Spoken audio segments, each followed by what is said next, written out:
Bonjour et bienvenue dans ce nouvel épisode sur les monuments de Bordeaux. Alors aujourd'hui, on va parler des fontaines Wallace.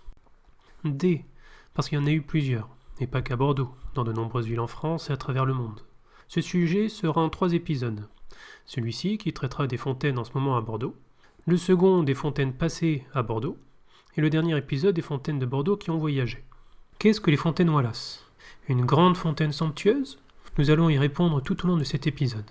Les fontaines Wallace, qu'elles viennent de Paris ou de Bordeaux, elles commencent à peu près pareil, par 2 riches philanthropes. Paris a eu M. Wallace, philanthrope et concepteur des fontaines, et Bordeaux a eu M. Ifla ou M. Osiris, aussi un philanthrope, tous deux de riches donateurs pour leur ville. Avant de passer au « où sont ces fontaines », on va parler de qui sont ces 2 personnes. D'abord, le concepteur et financeur des fontaines Wallace à Paris.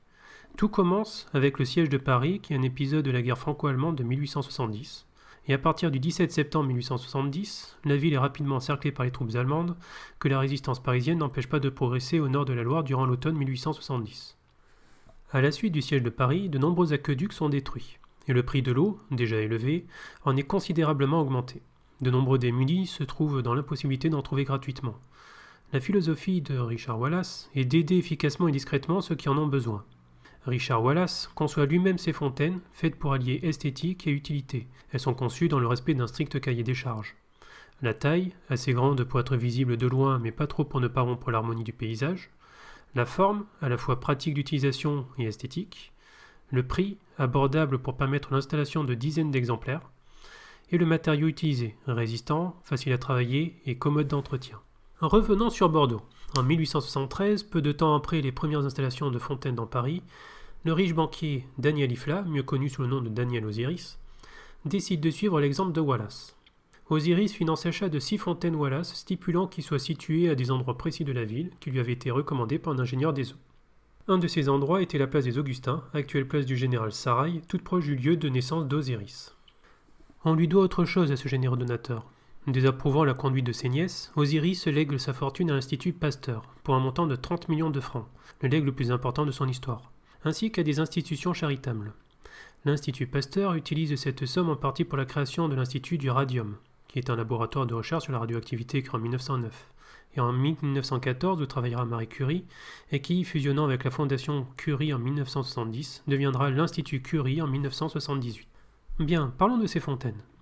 Wallace crée 4 modèles différents de tailles de conception différentes. Le matériau utilisé est la fonte, matériau économique, facile à mouler, robuste et très utilisé à l'époque. La quasi-totalité de la dépense est prise en charge par Wallace. La réalisation des fontaines sera l'œuvre des fonderies du Val d'Aune, situées dans la Haute-Marne, près de Saint-Dizier. Le succès des fontaines Wallace engendrera naturellement des copies par des fonderies concurrentes, ce qui explique qu'on trouve des fontaines qui sont à la manière d'eux, sans être d'authentiques fontaines Wallace. Souhaitant que son projet se concrétise le plus rapidement possible, Wallace en confie la charge à Charles-Auguste Lebourg, un sculpteur à qui il a déjà fait appel. Ce Nantais améliore les croquis de Wallace, pourtant déjà très précis et réfléchis, pour faire de ces fontaines de véritables œuvres d'art.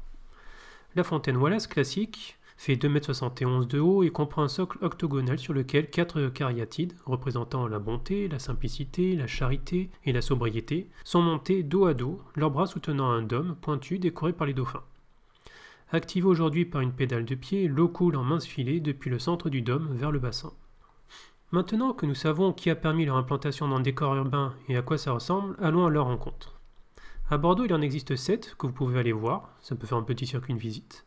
La première qui se situe place Stalingrad, la deuxième place du général Sarail, la troisième au jardin de la mairie de Bordeaux, la quatrième place Porto-Riche, la cinquième au jardin public, la 6e place Mitchell, et la 5e cours Xavier Arnozan.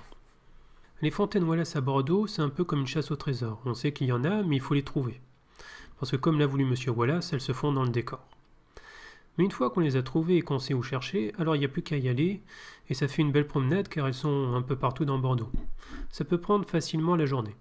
Certaines de ces fontaines fonctionnent encore pour le plaisir des visiteurs et des promeneurs ou de toute personne ayant soif. Ce qui garantit un peu d'eau sur le parcours si vous faites la promenade. Je vous laisse continuer votre promenade dans les rues de Bordeaux et vous dis au prochain épisode.